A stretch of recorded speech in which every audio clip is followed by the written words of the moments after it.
Alright guys, I have a Odin Guide plus a solo build, or you could use it wherever you really want.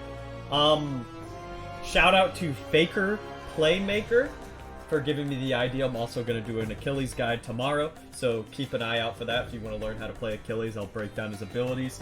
But if you like this content, please like, comment, and subscribe, and enjoy. Alright guys, let's take a look at Odin's passive Path to Valhalla.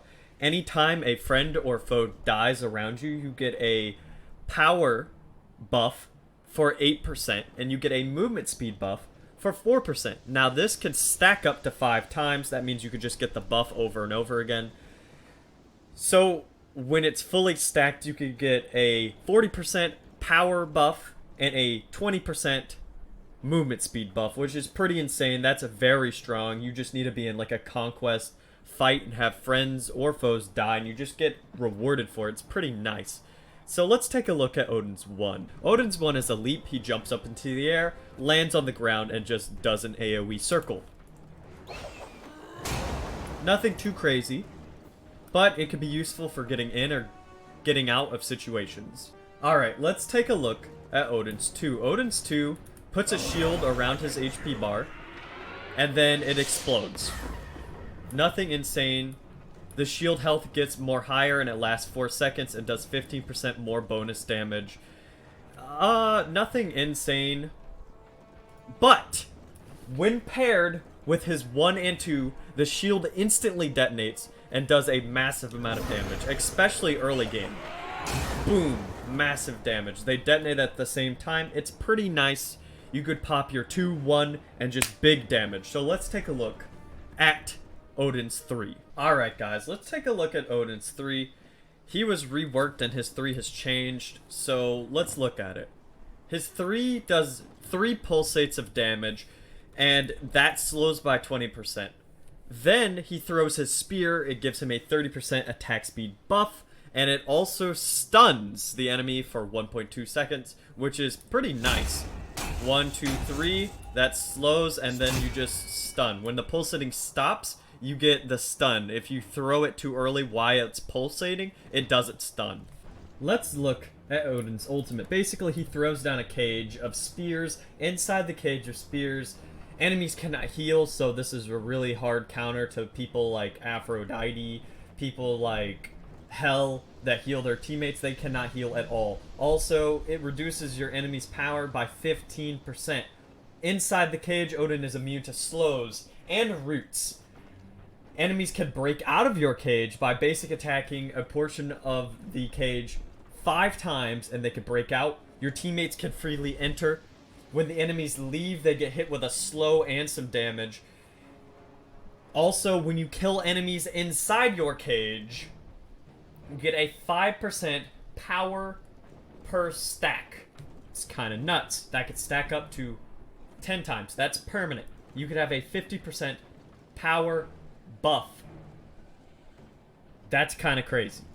So let's take a look at the build. Oh, real quick, I forgot that I should tell you what to level. So your 2 is what you want to level first, then your 1, then your 3. Any points you can put into your ultimate, put them into your ultimate. Here's my justification, okay?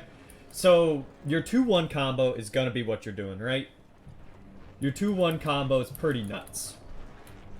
Your 1 is what you're gonna use to clear lane, and your 3, it doesn't do as much damage as your 1. Plus, the animation for my 1 isn't as long as my animation to do my 3. Like, look, it takes forever. And that time I took forever to throw the spear, I could have just been basic attacking, and you could clear lane like that. Now, you could always use your 1 and then your 3 to help clear lane if you really wanted to. But let's now look at the build. Alright, guys. This is not the end-all be-all, so feel free to change it up. Whatever's better for your playstyle. Warrior Axe is a really good starter item for the solo lane.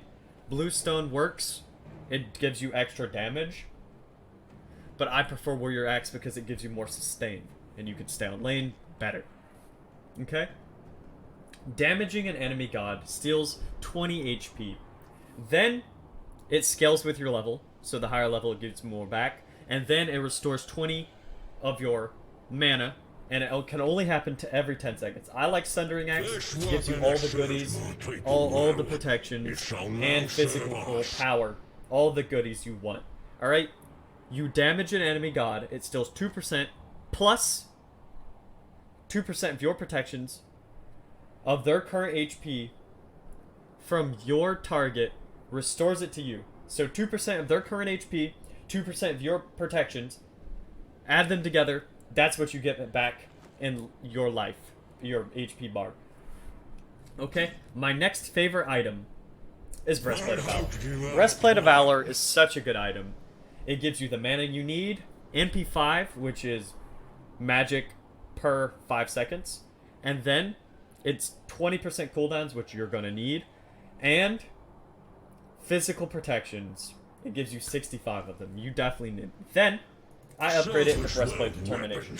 Breastplate Determination is a pretty strong item. It gives you, every time you're hit with an enemy ability, you gain a stack of 5 protections. And that could stack up to 4 times. So that's 20 protections, physical and magical. Once you get hit with enough abilities, you get 20% movement speed. And it doubles your protections for 8 seconds. That's pretty nice. And then after that, you start over and start stacking again. Let's go ahead and talk about my next favorite item to build on this man. Jotun's Wrath. Okay, Jotun's Wrath slaps. And what slaps even more is for 600 gold, you upgrade it and give it a busted passive with Jotun's Vigor. So let's look at the stats. You get a 45 physical power, you get a 150 mana, which helps with your mana, you get some physical penetration, also cooldown reduction. With this item, you get 40% cooldown reduction. You're capped out. You can't get any more cooldowns, and this is pretty nice. Alright. Now, my next item, I don't have it up here, but Runeforged Hammer slaps. You got hard CC. I mean, Runeforged Hammer always slaps. Your 3 and your 4, slow. And that's hard CC. Enemies take 20% increased damage with this item to any crowd control. I'm pretty sure that includes your allies, so if your allies slow them, you do more damage, they do more damage. I'm pretty sure that's how that works. Mystical Mail slaps. One of, by far, my favorite items to build on a tank, because it pulsates with damage. It's 25 units around you and you get 25 damage. It scales with your level, so when you hit level 20, you get 45 damage, just pulsating. And in a team fight, that's very useful because all enemies are damaged by it. My next item I really like to build is Heartward Amulet. This item gives your allies magical protections. It also gives you a bunch of HP and also magical protections.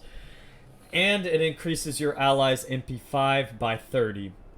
I would assume it also affects you as well. You can upgrade it and give it another busted passive. 10% of your physical protections are converted to magical protections. Alright, with our physical protections, we have primarily physical protections. We get magical protections, and we get 10% of our physical protections turned into magical protections. That's kind of nuts. That item's really good, too. You could get Stone of Gaia, or you could call it Stone of Giga and make people lose their mind in the comment section. It's hilarious. Another good item is Shifter's Shield. You have Bulwark of Hope. You have Void Shield. These are all great items. There's tons of items like Magi's Cloak, Mantle of Discord. These are all amazing items that you could use on this character. Feel free to change it up, whatever you think's better. So if you like this content, please like, comment, and subscribe. And I'll see you guys later. Thanks for stopping by. If you watched this long, thanks. See you guys later.